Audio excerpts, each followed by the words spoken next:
Let me make it clear, I will oppose that warrant with everything I have. Foremost, the administration has said time and time again through the president himself that the ICC has no jurisdiction in the Philippines. Therefore, any warrant of arrest by the ICC cannot be enforced in this country for lack of jurisdiction. It is nothing, that warrant from the ICC, but a mere scrap of paper.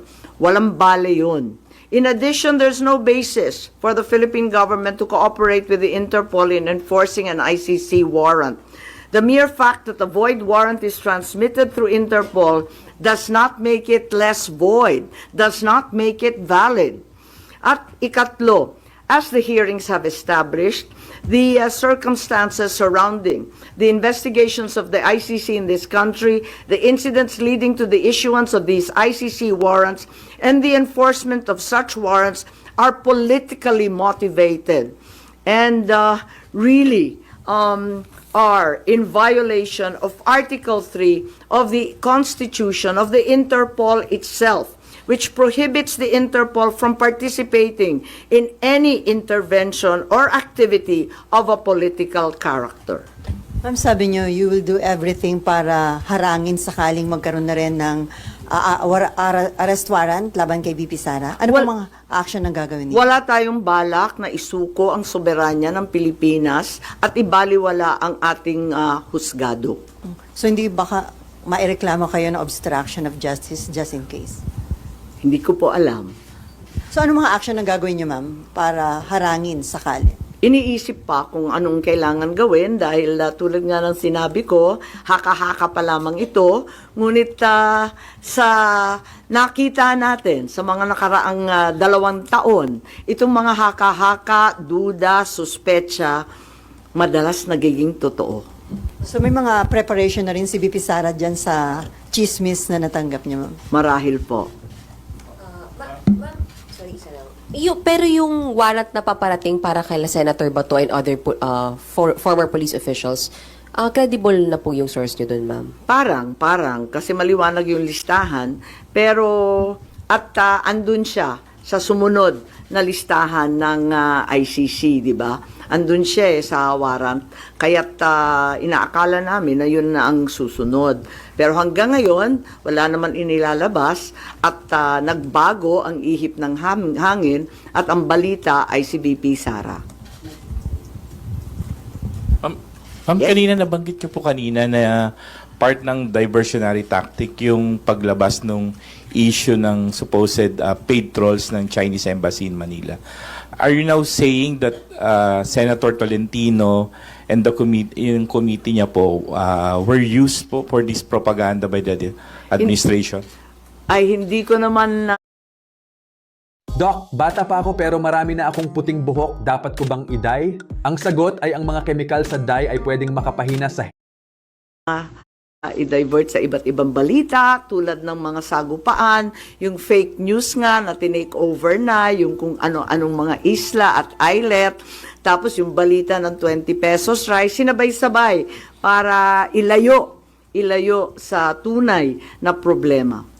But as a sitting senator po, kayo po hindi kayo nababahala if there's some truth to it na although it's a widespread speculation na even before pa na gumagamit yung China ng machinery, ng propaganda machinery regarding naman, sa WPS issue. Naku naman, sigurado tayong meron.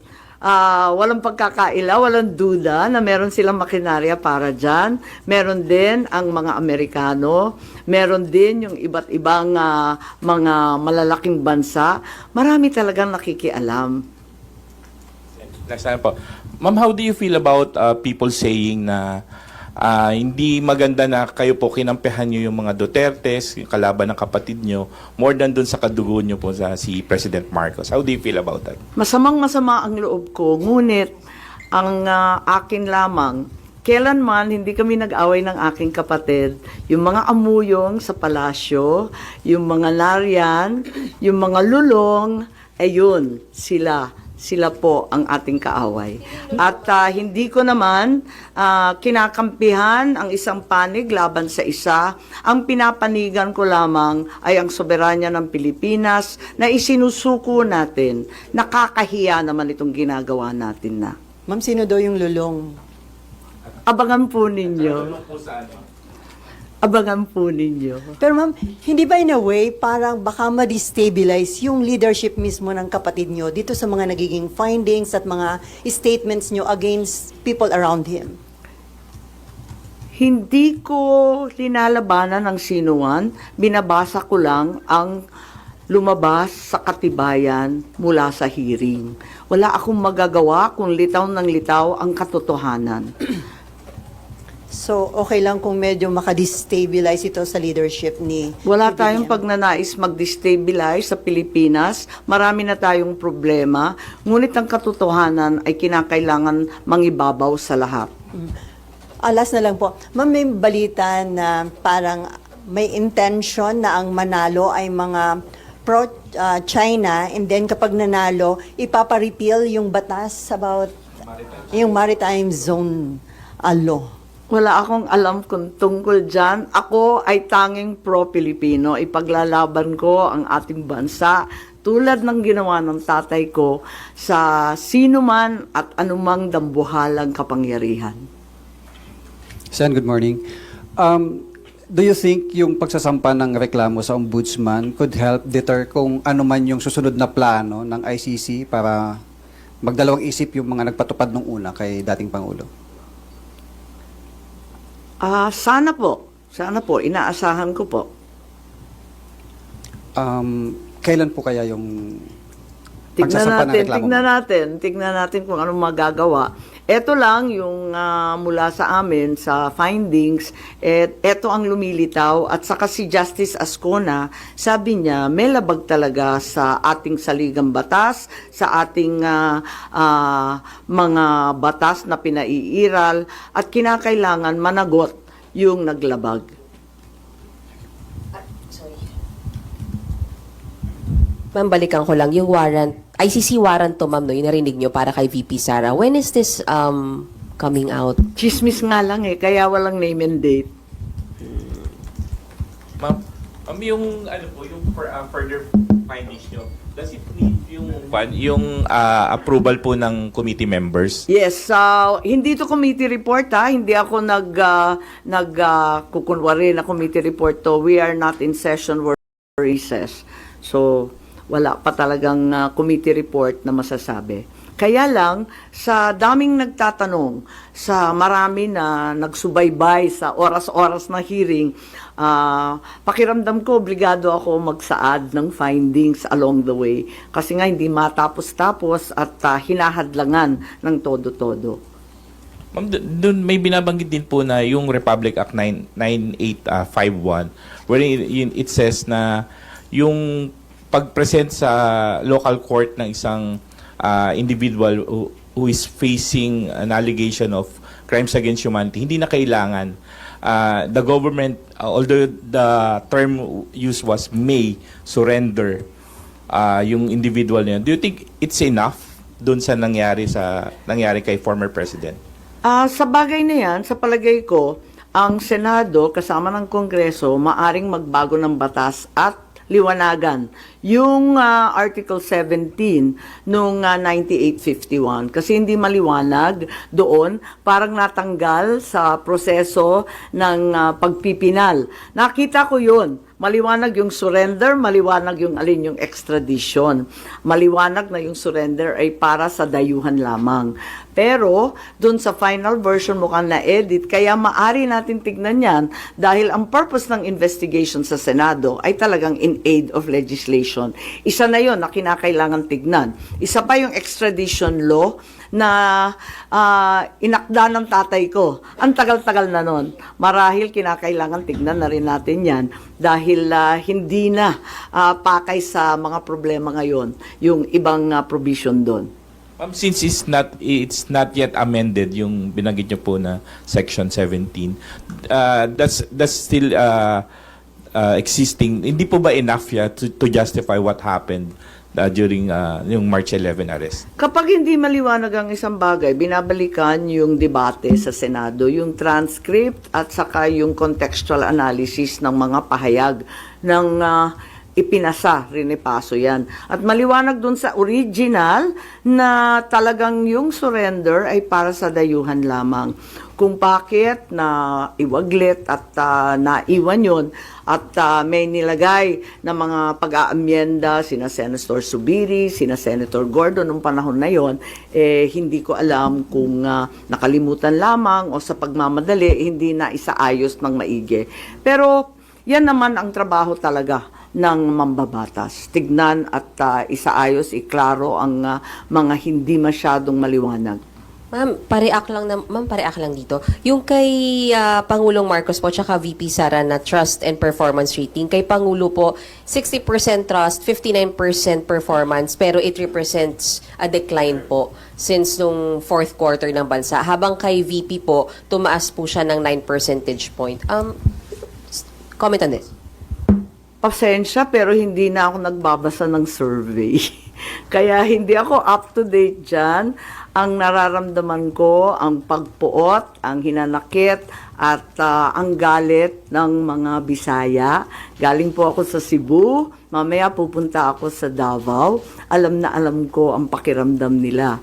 Ngayon, kung ganito rin ito sa Luzon, ramdam ko sa Manila, hindi ugali ng Pilipino ang pang-aape sa matanda na may sakit. Hindi natin gawain yan. So, you mean yun yung dahilan bakit bumaba yung survey ni Pangulo? Hindi ko alam.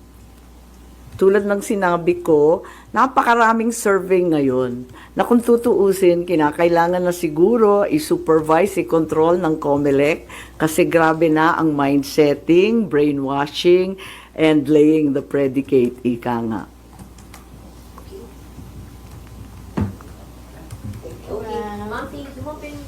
Thank you so much. I have a longer report of 26 pages. I think it's available.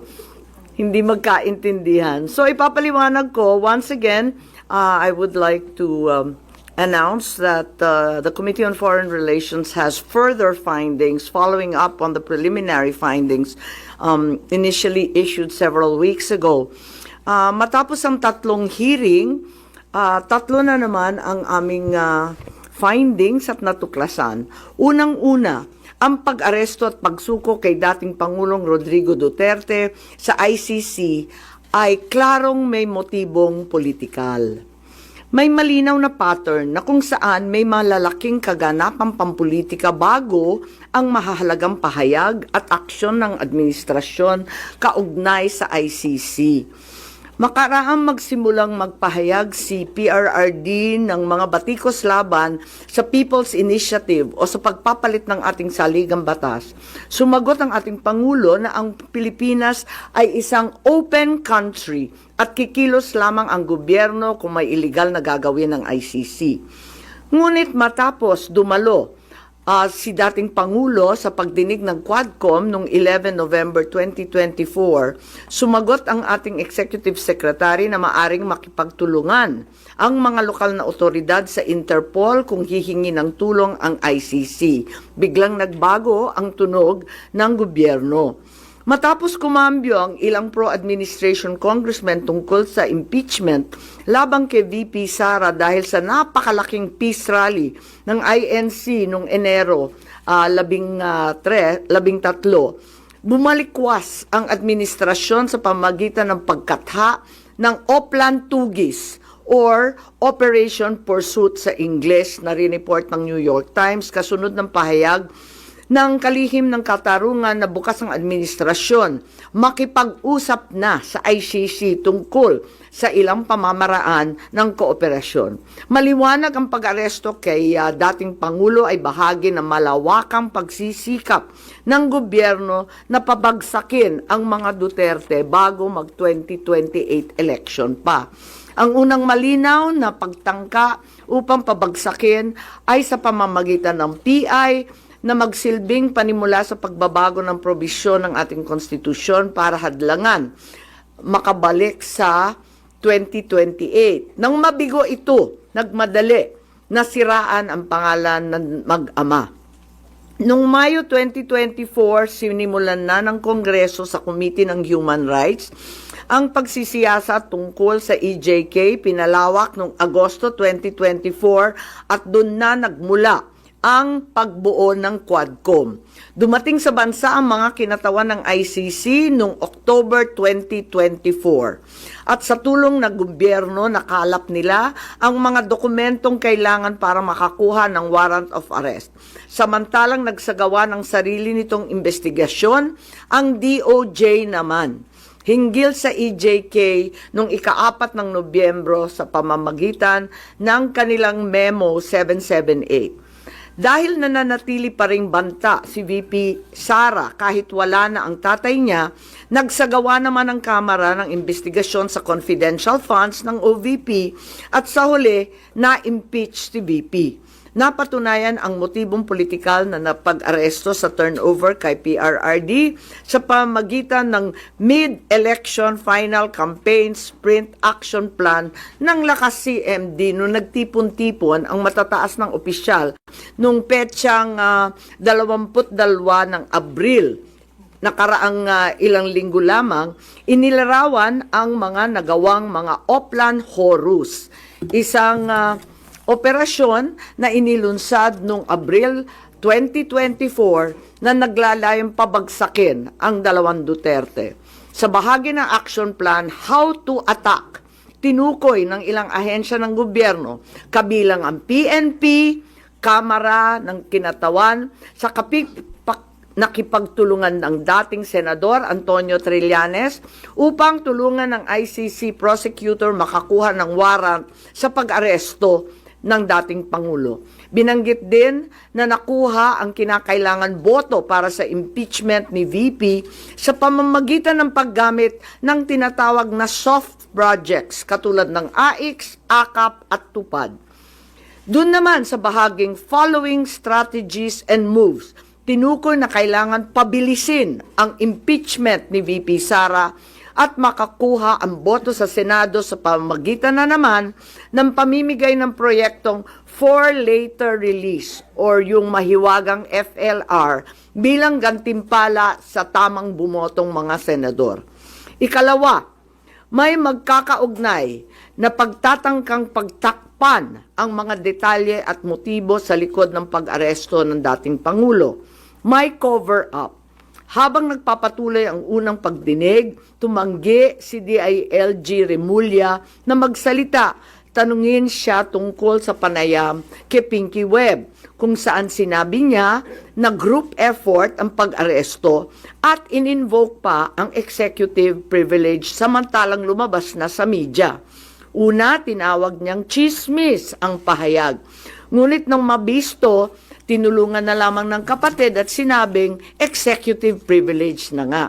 Isa pang malakas na sandata ng administrasyon upang pigilan ng komite ang pagsisiwalat ng katotohanan ay paggamit ng tinatawag na sub-judice rule. Halimbawa, nung mahuli si General Torre na nagbibigay ng maling pahayag tungkol sa pagmamadaling ilipat si PRRD sa Hague dahil daw sa Article 125 ng Revised Penal Code, ngunit nung ipunto na yung Revised Penal Code, Article 125, ay para lamang sa warrantless arrest, bigla niyang ginamit ang sub-judice na naman. Isa pang indikasyon sa pagtatakip ng administrasyon ay ang blanket invocation ng executive privilege ni Executive Secretary Bersamin upang pagbawalan lahat ng opisyal ng ehekutibo dumalo sa ikalawang hearing noong 3 ng Abril. Mas lumala pa ito nang sa hindi pangkaraniwang hakbang, tumanggi ang ating Senate President pumirma ng mga sabpina noong araw na yon. Bagaman dumalo mga opisyal sa 2 pagdinig noong 10 ng Abril, ginamit pa rin ang executive privilege sa mga susunod na isapin. Kung sino-sino nag-utos ng pag-aresto, kung sino ang nag-utos ng paglipat niya sa Hague, at kung paano nakuha ang eroplano na ginamit sa paglipat. Hindi nagtapos ang cover-up sa pagdinig. dahil alam din natin na matapos yon pinalaya si Ambassador Lacanlilao at hindi na naman pinirmahan yung mga sabpina. Matapos ang pag-aresto kay PRRD, lumakas ang pro-Duterte sentiment at bumagsak ang trust rating ng administrasyon. Ayon sa isang mapagkakatiwalaang source, naglunsad na ngayon ang administrasyon ng isang communication plan upang ilihis ang atensyon ng publiko patungo sa mga issue ng West Philippine Sea at di umanong disinformation ng mga tinatawag na China trolls ng kanilang embassy. Kaya asahan natin na ito ang magiging balita sa mga susunod na araw. Hindi inaasahan ang political backlash sa pag-aresto sa dating Pangulo, kaya ngayon sinusubukan nilang kontrolin ang sitwasyon sa pamamagitan ng pag-focus sa West Philippine Sea, pagsisi sa China, at sa huli ay iuugnay ang pagtaas ng suporta kay Duterte sa sinasabing kampanya disinformation ng China. So una, may duda tayo na politically motivated. Ikalawa, whole of government ang nagamit dito na talaga naman comprehensive itong planong ito. At ikatlo, ang mga posibleng managutan ng criminal and administrative charges. At iminumungkahi namin na imbestigahan ng Office of the Ombudsman ang mga sumusunod. Una, si DOJ Secretary Remulla Boying maaring managot sa violation of RA 3019, Anti-Graft and Corrupt Practices for sanctioning an invalid administrative arrest against the former president in contravention of the ruling of the Supreme Court in the 2023 case of immigration versus Juan Wenle. Maliwanag na napakadaming kondisyon, kwalifikasyon at requirement na isinaad ng ating Korte Suprema doon. Ikalawa, usurpation ng DOJ ng judicial functions. Kahit hindi sila korte, naghahatol sila na halos sila ang naging husgado. Ikatlo, grave misconduct and conduct prejudicial to the best interest of public service. Ikalawa, baka managot din si General Romel Francisco D. Marbil, ang Chief PNP, sa arbitrary detention, Article 124 ng Revised Penal Code. Violation of RA 3019, Anti-Graft and Corrupt Practices for inducing or persuading General Torre to perform an act in violation of laws, rules, and regulations or an offense in connection with the official duties of the latter. Grave misconduct and conduct prejudicial to the best interest of public service. Andito rin sa mga nakalista at ayon din sa payo ni dating Supreme Court Justice na nagpayo sa atin na malahil si SILG Secretary John Vic Remulla ay maakusahan din ng arbitrary detention katulad nung iba. Violation of 31.9 for inducing General Torre and Marbil to perform an act in violation of the Constitution and our laws. Ikatlo, grave misconduct and conduct prejudicial to the best interest of public service. Ang ikaapat na maaring patawan din ng kaso ay si General Nicolas Torre III. Maaring managot sa arbitrary detention. 2 counts of arbitrary detention, not only against the former president, but also against former Executive Secretary Medialdea. Ikalawa, violation of RA 7439 for not allowing the former president to be visited by VP Sara, both his daughter and his named counsel, and for forcing the former president's lawyers to leave him. Also, the violation of 3019 for allowing himself to be induced or persuaded by General Marbil or SILG Remulla to perform an act in violation of law, rules, and regulations in connection with his official functions. Grave misconduct and conduct prejudicial to the best interest of public service ay maaari ring ipataw laban kay General Torre. Ikalima, Ambassador Marcos V. Lacanilao.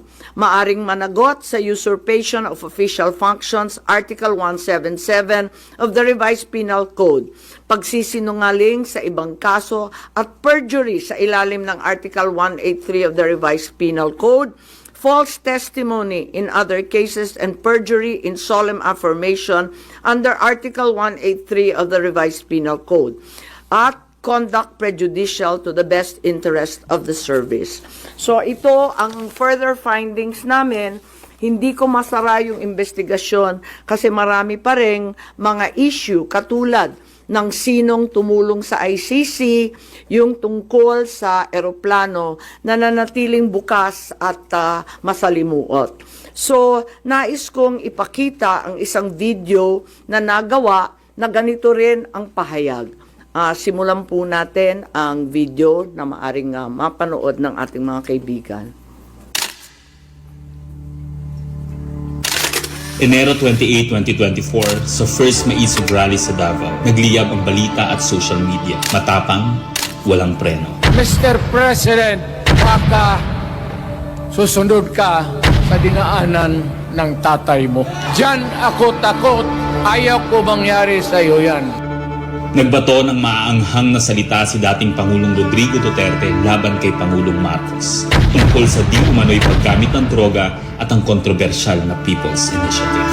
Sino man magsabi na walang paki ang Senado sa usaping ito, isa lang ang masasabi ko, walang gamot sa kakapalan ng mukha mo. Sa Senado, sa kapareho at sumunod pang mga buwan, si Senator Amy ang nanguna. Kayong pakialam sa PR? Wala kayong pakialam sa PR?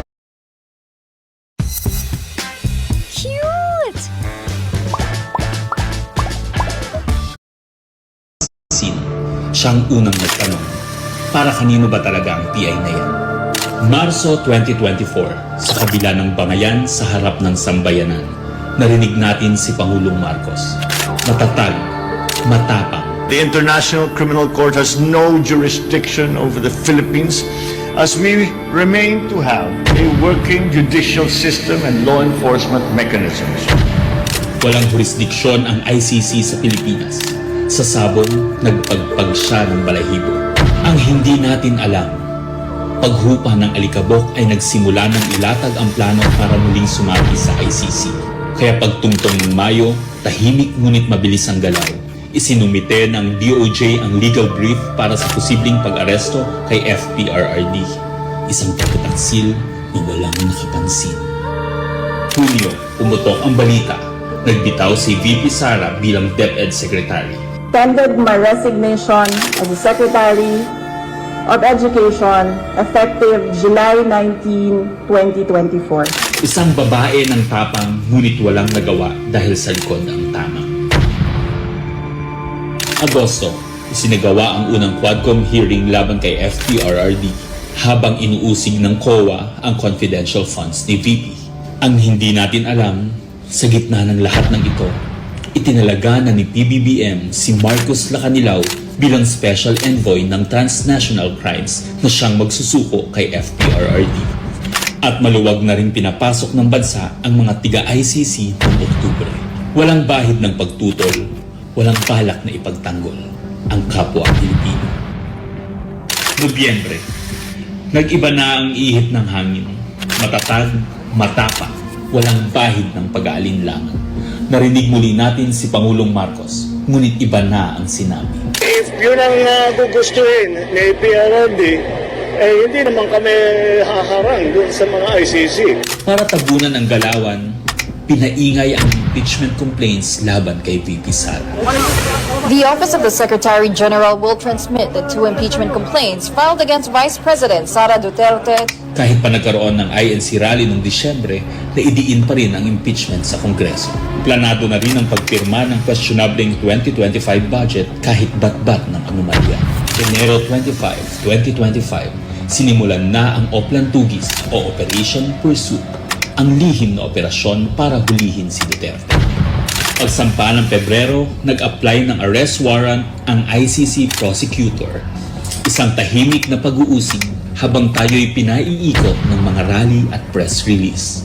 Marso, muling nilinlang ang bayan.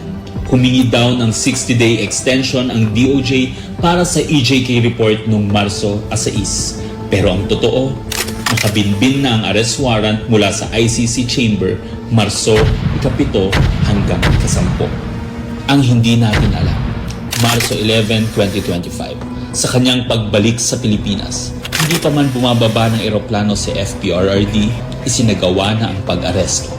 Maingay ang paligid, magulo, pero ang dating Pangulo ay nanatiling kalmado. Isinakay siya papuntang The Hague alas 11 ng gabi. Kasama sa eroplano si Marcos Lacanilao, ang nagkanulo, ang nagsuko. Pero kanino ang sisi? Sa mga utusan o sa nag-utos? Managot ang dapat managot, nakalatag na. It's a request to the Philippine government from Interpol enforce the arrest warrant. And we have commitments to them. Ayaw nila ipagpatuloy ang pag-iimbestiga. Maliwanag na ang buong administrasyon na ito mula sa pinakataas hanggang sa galamay. Nagplano. Ikaw ho ba nagplano ng lahat ng ito? Hindi naman. It was a group effort. Secretary Chudoro was there, Secretary Anyo was there too, and the President and I. Nagsakatuparan.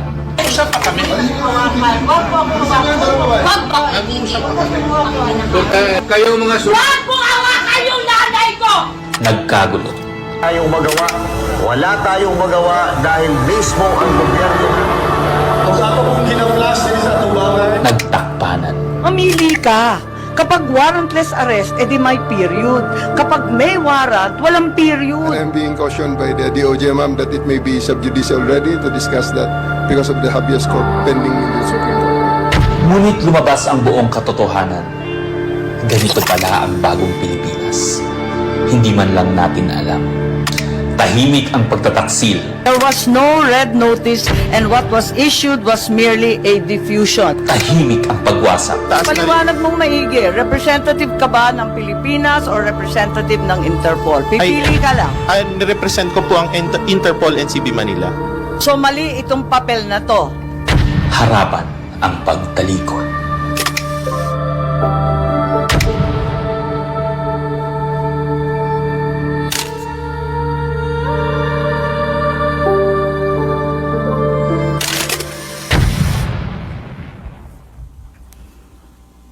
Okay, so that's where we are so far.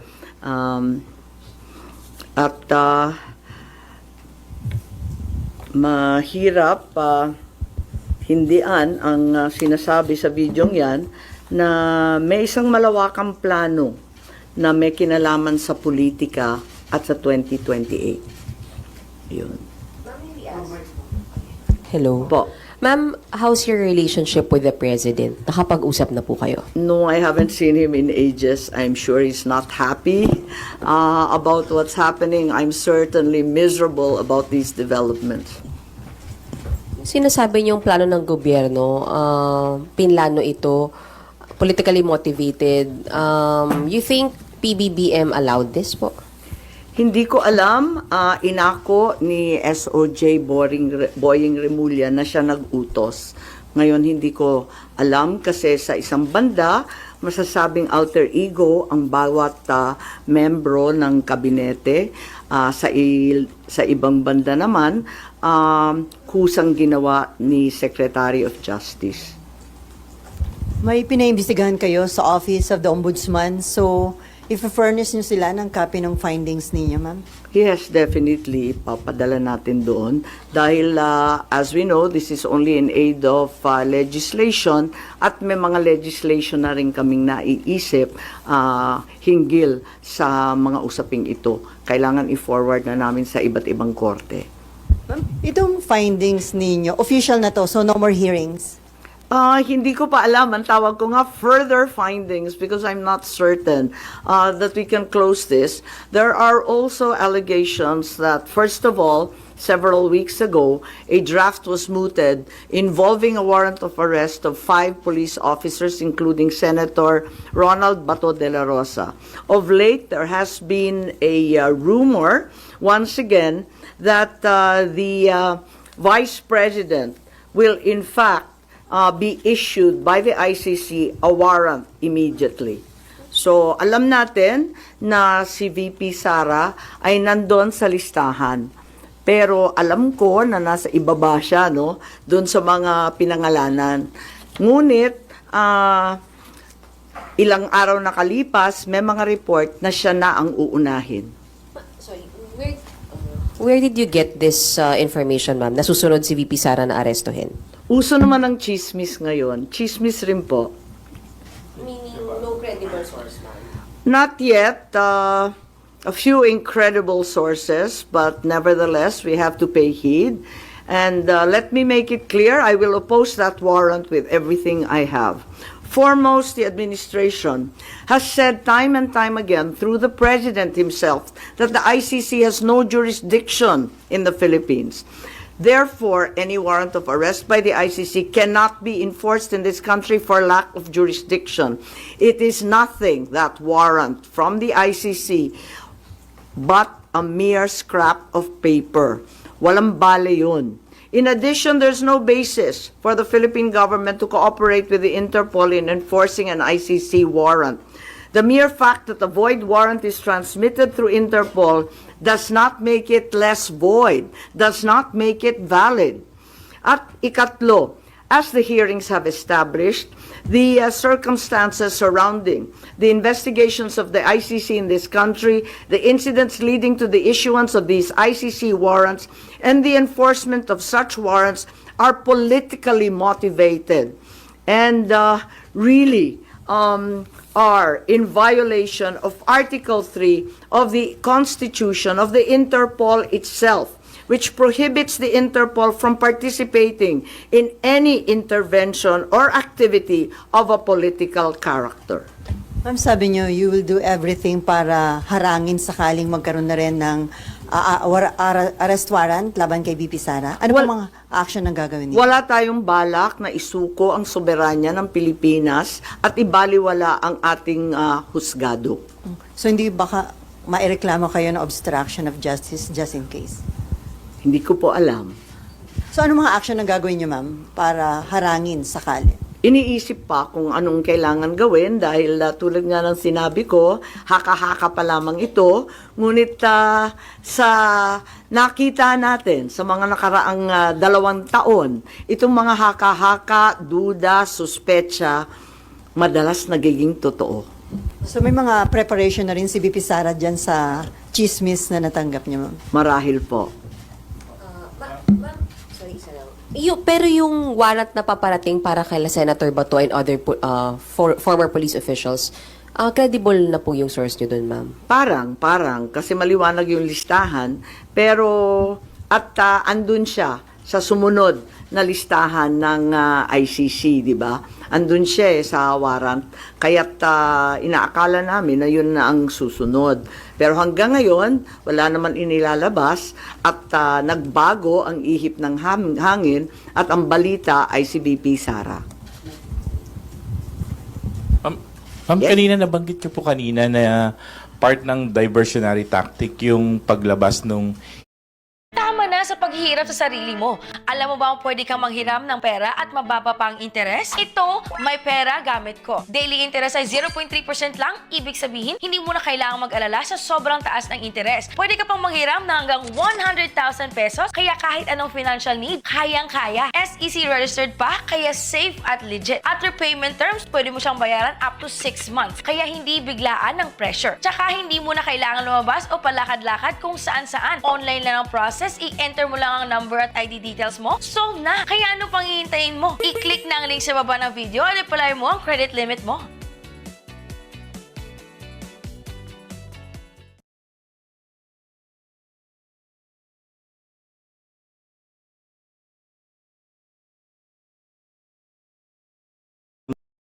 truth to it na although it's a widespread speculation na even before pa na gumagamit yung China ng machinery, ng propaganda machinery Naku regarding naman. sa WPS issue. Naku naman, sigurado tayong meron. walang pagkakaila, walang duda na meron silang makinarya para dyan. Meron din ang mga Amerikano, meron din yung iba't ibang mga malalaking bansa. Marami talagang nakikialam. Next time po. Ma'am, how do you feel about people saying na hindi maganda na kayo po kinampihan nyo yung mga Dutertes, yung kalaban ng kapatid nyo, more than dun sa kadugo nyo po sa si President Marcos? How do you feel about that? Masamang-masama ang loob ko, ngunit ang akin lamang, kailanman hindi kami nag-away ng aking kapatid. Yung mga amuyong sa palasyo, yung mga nariyan, yung mga lulong, ayun, sila po ang ating kaaway. At hindi ko naman kinakampihan ang isang panig laban sa isa. Ang pinapanigan ko lamang ay ang soberanya ng Pilipinas na isinusuko natin. Nakakahiya naman itong ginagawa natin na. Ma'am, sino daw yung lulong? Abangan po ninyo. Abangan po ninyo. Pero ma'am, hindi ba in a way parang baka ma-destabilize yung leadership mismo ng kapatid nyo dito sa mga nagiging findings at mga statements nyo against people around him? Hindi ko linalabanan ng sinuman, binabasa ko lang ang lumabas sa katibayan mula sa hearing. Wala akong magagawa kung litaw ng litaw ang katotohanan. So, okay lang kung medyo makadestabilize ito sa leadership ni... Wala ni tayong Binyan. pagnanais mag-destabilize sa Pilipinas. Marami na tayong problema. Ngunit ang katotohanan ay kinakailangan mangibabaw sa lahat. Last na lang po. Ma'am, may balita na parang may intention na ang manalo ay mga pro-China and then kapag nanalo, ipapa-repeal yung batas about yung maritime zone law. Wala akong alam kung tungkol dyan. Ako ay tanging pro-Pilipino. Ipaglalaban ko ang ating bansa tulad ng ginawa ng tatay ko sa sino man at anumang dambuhalang kapangyarihan. Sen, good morning. Do you think yung pagsasampa ng reklamo sa ombudsman could help deter kung ano man yung susunod na plano ng ICC para magdalawang isip yung mga nagpatupad nung una kay dating Pangulo? Sana po. Inaasahan ko po. Kailan po kaya yung pagsasampa ng reklamo? Tignan natin kung anong magagawa. Ito lang yung mula sa amin sa findings, ito ang lumilitaw at saka si Justice Ascona, sabi niya may labag talaga sa ating saligang batas, sa ating mga batas na pinaiiral at